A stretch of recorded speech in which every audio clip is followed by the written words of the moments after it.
Hello YouTube. Today in the Naughty Librarian we are going over For Your Eyes Only by Ian Fleming. Now mind you, I collect vintage Ian Fleming books, so these are just parts of my collection because I have several copies of every book, but not the book I actually read because I don't know what happened to my reading copy of it.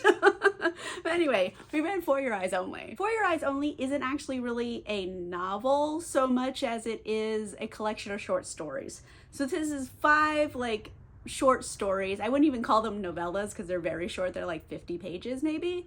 So 5 of them all mashed up into one collection. And the thing is here, this is not my favorite of the books. Actually, it's down there with probably some of my least favorites of the series. And I know that sounds super negative, but there are some good aspects in here too. I think my main problem here is kind of more of the yikes factor, because there's a couple stories in here where James is just disgusting. He's a disgusting human. And I get it. He's an alcoholic assassin. I can't be expecting necessarily that he's going to be the best person. So for that aspect, I don't really get into this. And of course, yikes factor for a lot of stuff here, especially misogyny, sexism, etc. But let's just get into it. There's 5 stories. I'm just going to go story by story and break it down. Story 1 is From a View to a Kill, and this one starts off with a murder. So there's a guy on a motorcycle. He's dressed up like a British officer, and he's speeding along the highway. And then comes a second British officer speeding on his bike, and Officer 1 just shoots Officer 2 and then stages the whole thing to look like a robbery. Meanwhile, James, he's at a cafe in Paris. He's taking some vacation time. He's sitting at his usual spot he likes to go to. And then his car speeds up. This woman gets out. Her name is Marianne, and she's just kind of chaosy. She comes up to James and she's like, "James, guess what? You're needed at the office immediately." But she, and she's using the code words that he knows means his emergency. I believe it's crash dive. So, I mean, it's kind of obvious that's an emergency, but anyway, essentially it means shit has hit the fan, we need you. So James is like, okay, let's go. So he gets in the car, Marianne, she speeds off, and James gets briefed about this recent murder that happened. And apparently the guy who got killed was a courier, and he carries sensitive information from this base to that base. That's his whole job. And now that he's been killed, the sensitive information is now missing. So they need James to enter the investigation to figure out who stole the info and killed this guy. So James goes to the army base. He gets settled in. He's not exactly popular there because, he's just this other guy come to investigate them. But yeah, he just settles in. He starts going over the case, and he starts okay, I need more clues. Let's get some tracking dogs. So he gets the tracking dogs. And he's taking them all through the forest, see if they pick up any weird smells.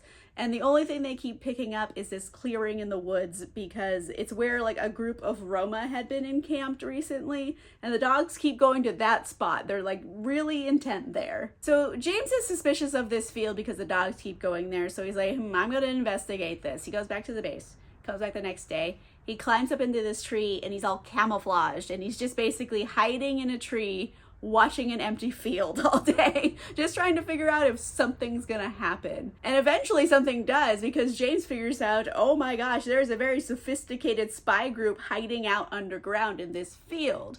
Because they even have special periscopes and stuff that come out through rose bushes, and then the bushes swing open, and it's a doorway for men and stuff to go into the base and out of the base. And eventually this guy rolls up. He's dressed up like a British officer on a motorcycle. James is like, I guessed it, okay. James goes back to the base because now he has evidence, and he's like, I need a few guys to help me out on this thing. I need hired guns, basically. James puts a plan together. He briefs his team. Marianne finds out about it, and she's like, James, you are a stupid person. Why would you do this? You're gonna get yourself killed. And he's like, Marianne, I'm not asking for your fucking opinion. I outrank you. And she's like, oh, that's how you want to play things? Fine, I'm gonna take my hot ass and leave. And James is like, wait. I'm sorry, let's go out on a date. And of course Marianne accepts, even though he's being a shitty person. And she tells him, okay, fine, we're gonna go on this date, you better not get yourself killed on this mission because I want my fucking date. So here's the plan. James is gonna disguise himself as a messenger and lure out the fake officer by, like, you know, traveling the same route along the highway, expecting this fake officer to come along and shoot him. So basically, he's just putting himself in front of a bullet and hoping the guy has poor aim. However, it works out. That's exactly what happens. The guy shows up, but James has better aim because, of course, he has good guy aim and, like, bad guy has bad guy aim. So James, he like, whoosh, whips around the bike and shoots the bad guy just in time. So now we have a dead spy. And James, still dressed up like an officer, he takes dead spy's bike, gets on it. He's like, okay, I'm gonna go out to the field, la la la la, pretend I'm this guy to get into the base. And when James gets to the base, like, they open the doors and they're like, and they start speaking Russian to him because, you know, who are you? Why are you, what are you doing here? Are you a new person? Like, what's going on? Where's Larry or whoever that he just killed? And James doesn't speak Russian. It seems silly. I feel like he should at this point, but he doesn't. So James is just like, freeze! He pulls out his guns. Freeze! I got you. And the guys are like, bitch, no. So they're about to shoot James. However, bullets come out of nowhere from behind James, shoot both those Russian guys. And James is like, wow, that was a freebie. Great. He goes back around and he's like, hey, team, army guys that I pulled for this mission, you guys can go in the base now and clear it out and kill whoever else is in there or whatever, capture them, la la, dealer's choice. And all the team is like, wow, who killed those guys? And like, he's like, who killed those guys, team? You guys are all here with guns. No one shot the guys who were about to shoot me.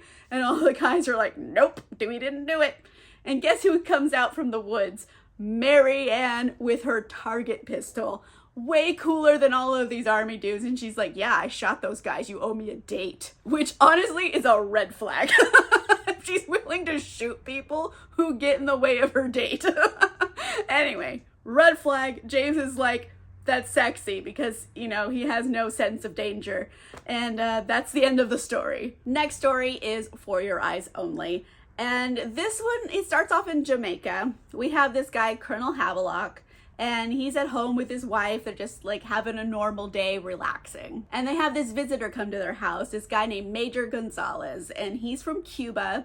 And he brought like 2 other men with him as his secretaries. But they're obviously not secretaries. These are like hired goons. So Gonzalez tells Havelock that his employer, Hammerstein, wants to buy his house. And they've even come with like a $500,000 in American currency. Buy it right now on the spot. Like, we'll buy it, move out. And Havelock is like, this isn't for sale. It will never be for sale. It's my house.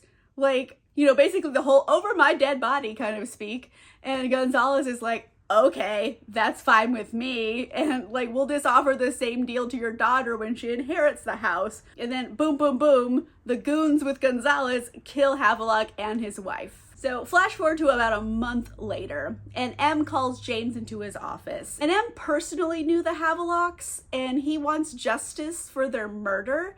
However, it's an international mess between Cuba and like the Americans' issues with Cuba in this era, like the whole Cuban Missile Crisis era. And there's too much red tape to get through to actually investigate this properly. So James realizes that M wants to ask him for a personal favor here.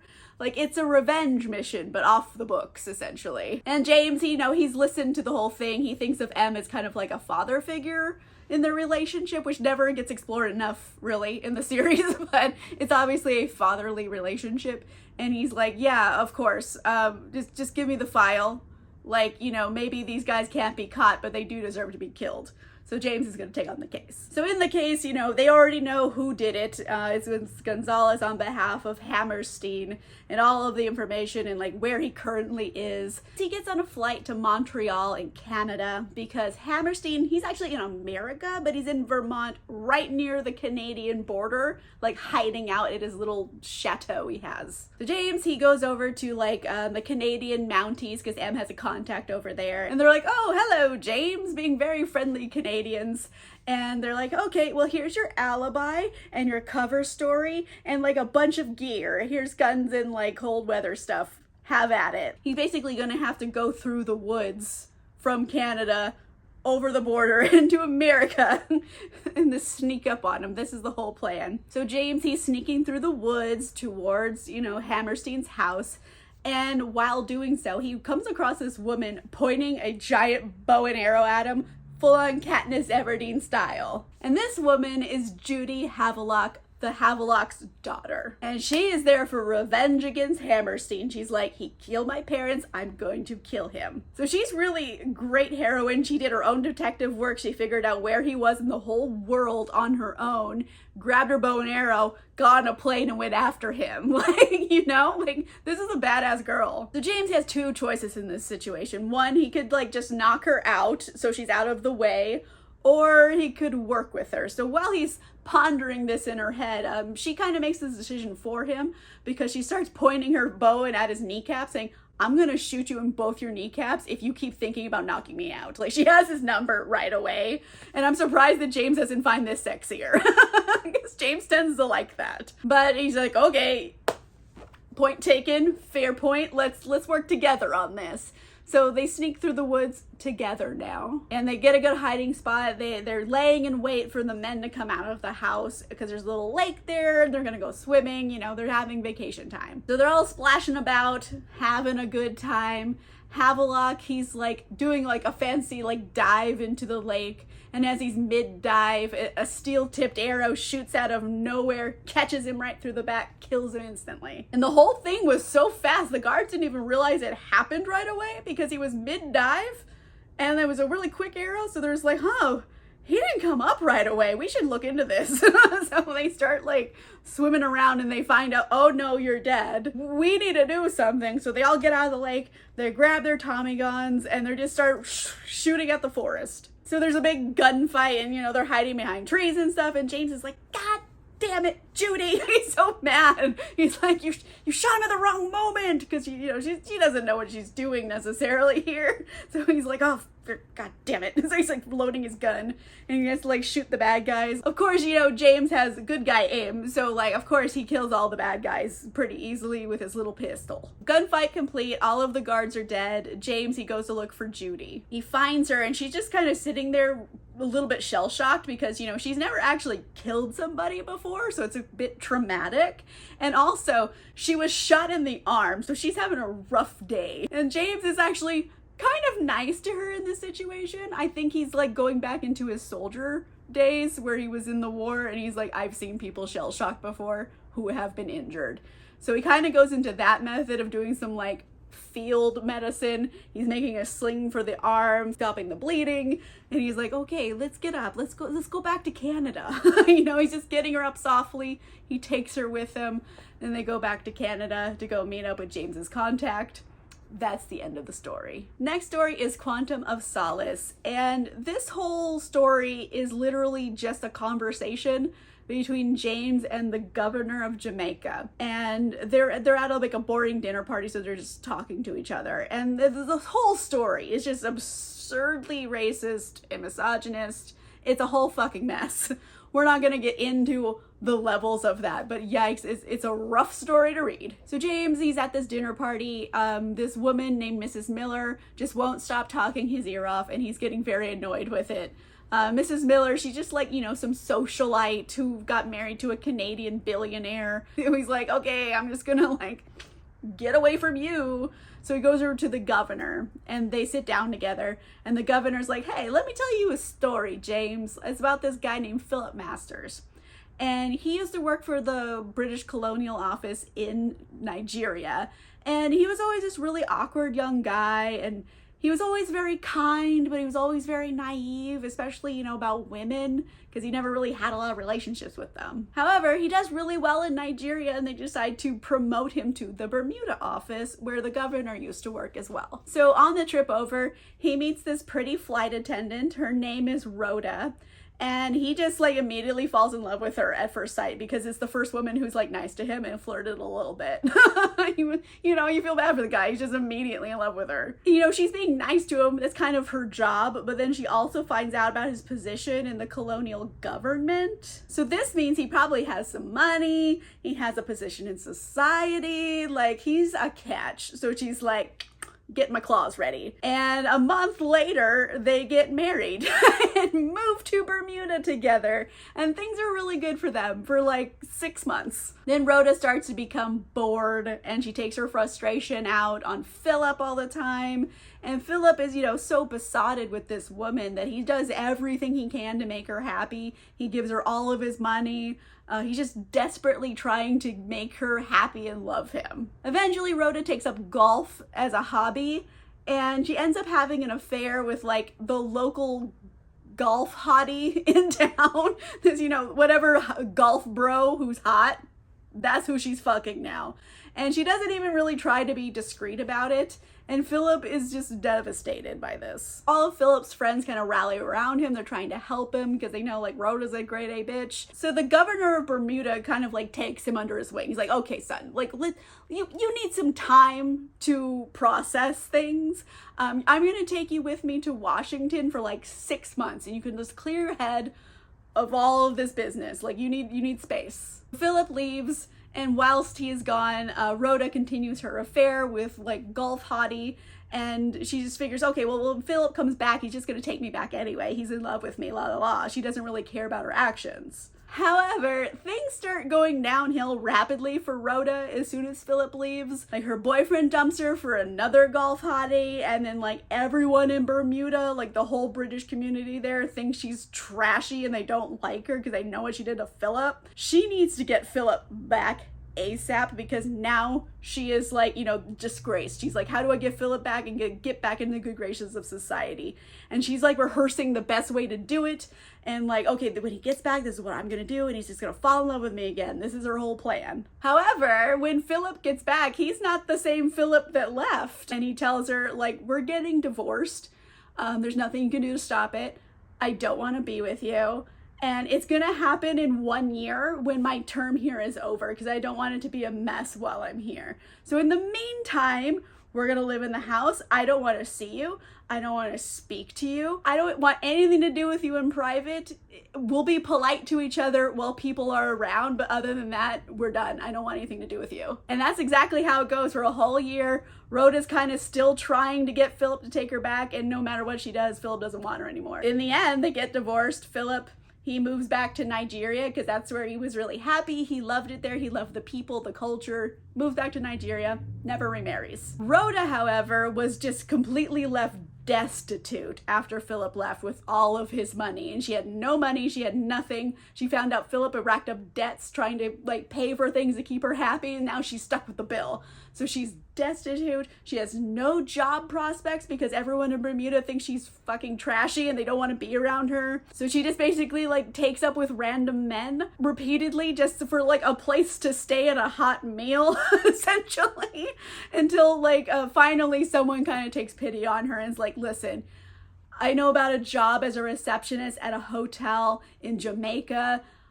Go there. I set you up with it. Just go. So she does. She moves to Jamaica. She starts working at the hotel, and eventually she meets a handsome Canadian billionaire who stayed at the hotel on vacation, and eventually he took her back to Canada and married her. I.e. Mrs. Miller from the beginning of the story is Rhoda. And James is like, never would have thought it. Thanks for the story, pal. And he leaves. Like, that's the whole story, is just talking about other people who aren't James. Next story is Risico, and this one is more fun. This is a case involving smuggling opium from Italy.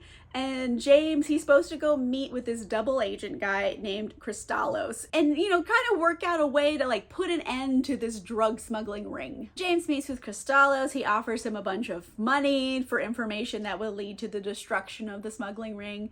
And Cristallos agrees on the condition that Bond kill the guy in charge of the smuggling ring. Mainly because Cristallos has a grudge against him, so it's kind of like a revenge thing. And James is kind of like, listen, like, I'm not gonna actively kill this guy, but if he tries to kill me, I'll take care of it. That's the best I'm gonna do for you. I don't know you. I'm not gonna go kill people for you. However, during this conversation, James and Cristallos, they don't know that there was a recording device set up like in the chair next to their table, so someone has recorded this whole conversation. And that someone is exactly the person that Kristalos once dead. His name is Enrico Colombo. And he has now heard this whole tape. He's like, oh, this bitch is after me. I am not having this. Enrico, he shows up and he's like sits down at a table nearby with this woman named Liesel Baum. And she's a German woman, kind of just involved in this somehow. And they kind of like play act with each other and get into a fight where Liesel will like throw a drink at him and like storm off, but she runs into James conveniently on the way out. And James is like, whoa, let me help you. Here, I'll grab a taxi. And so he grabs one and he puts Liesel in it and he gets in with her. And she's like, oh, why are you here? Who are you? You know, normal questions to ask. And James kind of knows that she's with Enrico, at least, who he's supposed to, you know, look out for, the rival drug dealer guy.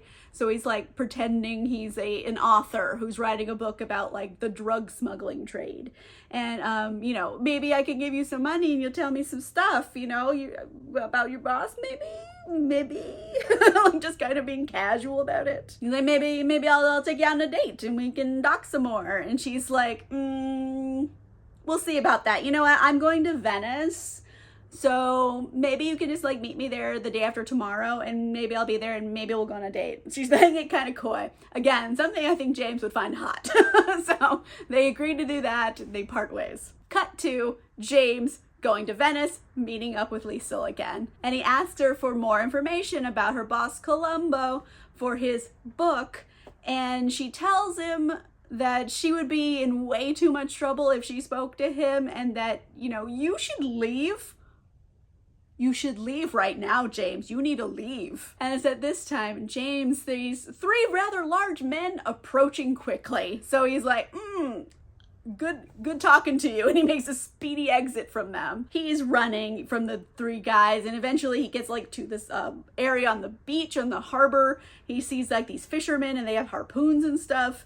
And he's like, oh, hey, can I hang out with you for a minute? Oh, shit. He realizes the head fisherman is none other than Enrico Colombo. This was a setup and a trap. Just as James realizes this, boom, bad guy comes up behind him, knocks him out. James comes to on Colombo's boat and he's actually being treated really nicely. Like, not an enemy. Like, they're being like, hey, would you like some juice? Like, they're just being really kind. And he's like, what's this about? What's going on? So he leaves his room. He starts wandering around the boat a little bit to try to figure things out. And he runs into Colombo. And they get to talking. And here's, like, the real tea about what's going on here. So, yes, Colombo is a smuggler, but he's mainly smuggling like diamonds and cigarettes and medicine for poor people. Like he's like, you know, a Robin Hood smuggler of sorts. And he's like, the one thing I don't mess with is fucking drugs. I've never smuggled a drug except for medicine. That's it. You know who's smuggling drugs? Kristalos. He's playing you, pal. And Kristalos is actually the drug smuggling kingpin. He's like trying to get you off his tail. So Colombo's like, James, I know you were tricked, but guess what? I'm nice. And like, I have a plan I have worked up to take down Kristalos. Why don't you help us on the plan? And James is like, yeah, sure, why not? You seem like a nice guy, Colombo. Like, they kind of just make friends immediately. Colombo's so jolly and nice. And he's like, I didn't like Kristalos anyways. He was weird. So, cool, I'll help. And you know, Colombo's like, fantastic, James. Here's your gun back. Like, this is how much he trusts James. Here's your gun. So James is like, wow, if you're willing to give me your gun, you're obviously like telling me the truth here, kind of a vibe. Now, I don't really understand the exact science here about the drug smuggling ring, but this is how Kristalos is doing it. He's smuggling like the raw opium, heroin, etc. as like newspaper print ink. And he processes it in a warehouse on the harbor. And you know what the kicker is here? The heroin, the opium is not even being supplied by Italy. You know where it's coming from? Fucking Russia. This is a Russian like spy operation involving opium. So very dramatically, they show up at the harbor at dawn. You now the sun is coming up. Columbo and his men, they like raid the drug ship that's in the harbor where they're loading up all of like the raw materials. And James, he goes into the warehouse after Kristalos. And you know, a big gunfight ensues here, and like James, he finds Kristalos. Eventually, as he's already escaping, he is in his car and he is speeding off. So James is like, oh, you're already a really long distance away from me. However, you know, James has good guy aim. So he takes his gun and he manages to like fire it and kill Kristalos from like a very long distance in a moving vehicle. So Kristalos, dead. However, he did die with his foot on the gas, so the car is just still speeding away. And like, James is like, you know, like he's already dead. I'm not chasing after this car. Like, no, it's too early in the morning for this. So he leaves. He just lets the car keep driving. So James, he meets back up with Columbo and his men, and they're like, yay, this is a good morning. We stopped a bad guy. Let's go on the boat and have breakfast. So they all, you know, go on the boat and have, you know, an after gunfight brunch. That's the end of the story. The last story in this is called The Hildebrand Rarity. And honestly, this story is awful and I hate it. And this is a big yikes factor for domestic abuse and misogyny and just all kinds of bad stuff. It's a shitty story and I feel like James is at his absolute worst behavior and it makes me confused. James is somewhat on vacation in the Seychelles and he's with this guy named Fidel. Like they're kind of friends, and Fidel tells James that they're gonna go spend a few days on this ultra ritzy yacht, and he's owned by this American, and his name is Milton Crest, and he has like a hot wife and they have like good food and it's like a fancy yacht. We're gonna go hang out there. It'd be like, you know, a hotel on water. Crest is there looking for a very rare fish specimen that he can collect. And he kind of just signed James up to help find this fish. Mainly, I think, because Fidel wanted to be on the yacht. So it's one of those situations. And as soon as James meets Crest, he immediately thinks this guy is a total douche. He hates him. He calls him a Hemingway hero, which honestly is kind of the same thing as a total douche, frankly. He's like, yuck, you are ew, like ew. He just hates this guy. And they also meet Crest's wife. Her name is Liz, and she's like model hot, but obviously very scared of her husband. It's apparent to anybody who's ever met them. Like every new moment with Crest, you find out more about how much he sucks. So, you know, Crest, he's giving James a tour of the boat, showing it off. Look how much money I have. Look at my boat. One of those things. And he takes James into like his stateroom. He's like, oh, look at my stateroom. Look at my bedroom. Isn't it cool? And James happens to find a whip in there that has a stingray tail at the end of it, and these are illegal in like so many countries, and the main reason why they were illegal is because the way that they were mainly used on wives as a behavior corrector. Crest just happens to have one. Like he's using it on his wife, like he's beating her up. This is a horrible situation. James does nothing. He's like, well, I mean, it's not my place to step into their marriage, which like maybe he should, but whatever. Okay, he hasn't done anything yet.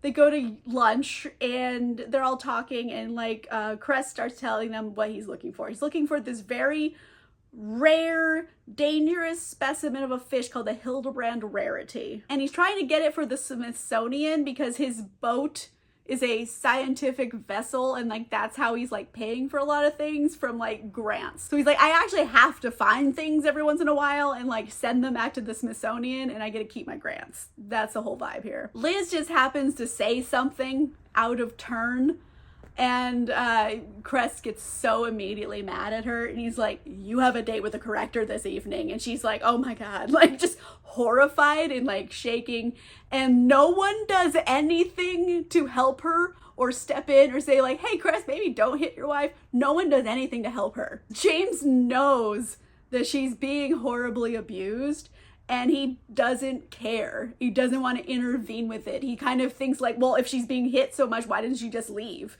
Like, like, James, James, this is bottom of the barrel heroism. Do something. It pisses me off. But the day after, the group finally get to this small island that's next to the reef where the Hildebrand rarity is supposed to be. So Crest, he sends James into the water and he has like this little like package of like chemicals. And he's like, okay, just get in the reef and just like dump the chemicals on the whole reef and it will kill all of the creatures in there and it'll get the Hildebrand rarity. Because, you know, it just, instead of just killing the one fish, he wants to kill all of the fish in the area. And James is already like, dude, like James is this, ew, why would you do that? If you can kill one thing, why would you kill all of the things? Like, I don't enjoy killing and you seem to really like it and do it indiscriminately. This is complete opposite of James. He hates this guy. He's like, ugh, fine. He takes it into the water and he goes diving. So James, he's in there and he doesn't really want to do it, but he does it anyway because he doesn't want to piss off Crest for some reason. So he dumps the chemicals. All of these fish are dying and they're like little innocent creatures. They didn't do anything. So James already has like kind of a complex relationship with his murdering habit. So he's like, this feels yucky. And he sees the Hildebrand rarity finally. He's like, go away, run away from the chemicals. He's trying to shoo it away, but the fish is like, what are you doing here? Just like a cute little innocent fish swims into the cloud of chemicals and dies. James is like, oh, fuck, all right. Grabs a little Hildebrand rarity, brings it up to the surface, gives it to Crest. So Crest is overjoyed. He's like, yes, I got my fish. This is a good time. Let's all have some drinks. So they're back on the boat. They're drinking. Crest is getting belligerently drunk. Like, he's just being an asshole to everyone, like, real bad. And he sees like Liz speaking to James and they're not even talking about anything weird. They're just like saying like, oh, the weather's nice. They're just having a normal conversation. And like he walks out, he's like, oh, you're talking to my wife? I bet she's trying to fuck you because she fucks everybody. There's just like being belligerent and he's like threatening.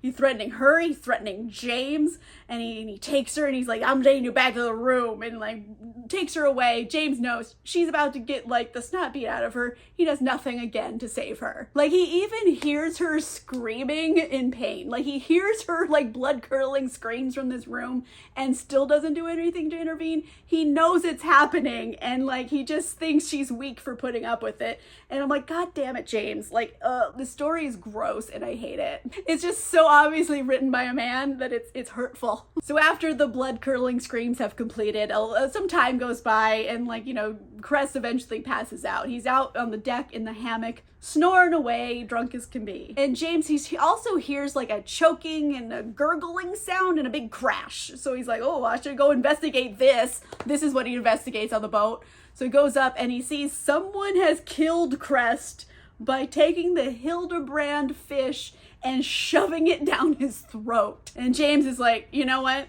I'm on vacation. I don't have time to deal with a murder investigation. So James, he just kind of like moves things around in the scene to make it look like the hammock broke and Crest just drunkenly fell off the ship. Like he like stages it to look like an accident. He's helping the murderer, mainly because he doesn't want to have to deal with the paperwork. Also, Crest is horrible and James doesn't care that he's dead. So there you go. He cleans up the scene and he's just like, all right, I'm going to bed.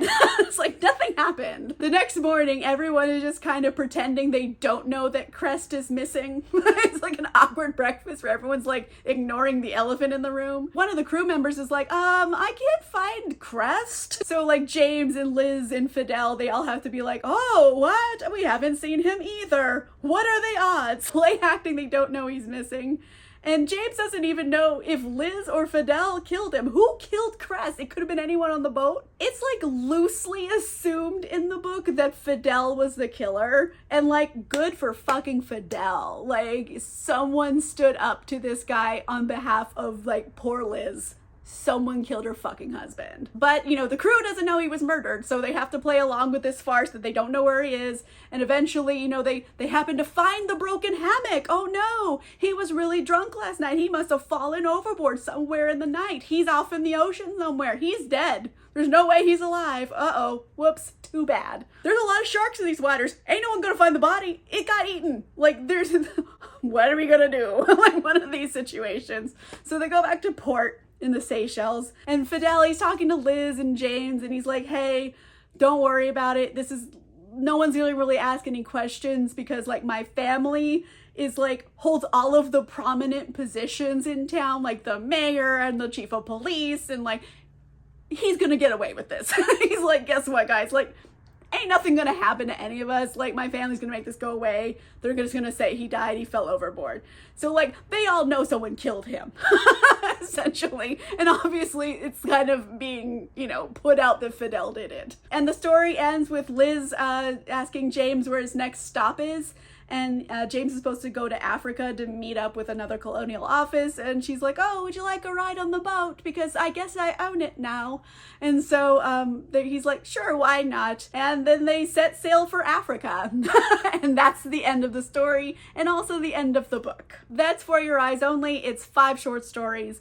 A lot of yikes behavior in this one. A lot of stories that big trigger warnings for domestic abuse and violence, assault, misogyny, racism. This is a big bucket of yikes for a short book. And like, the stories aren't even that good. A couple of them have been used in other stories. For example, the story For Your Eyes Only as well as Risiko kind of got melded together to make the film For Your Eyes Only. And like, aspects of the Hildebrand rarity are kind of used in License to Kill. So like, bits of this book have been used in other Bond movies, and it's just like a whole big mess of a book, and I don't like it very much, mainly due to content. I reread it and I wasn't happy about it, but it's over now, so I can move on with my life. Let me know in the comments down below. What was a book that was part of a series that you had to get through to get to good books? Let me know in the comments down below. If you like this video, make sure you give it a like. If you want to see more videos, make sure you subscribe. If you want to see cool exclusive content, including early access to videos and a book club, you can consider becoming a channel member or a patron. Links for that are in the description down below. And on that note, I will see you guys soon. Goodbye.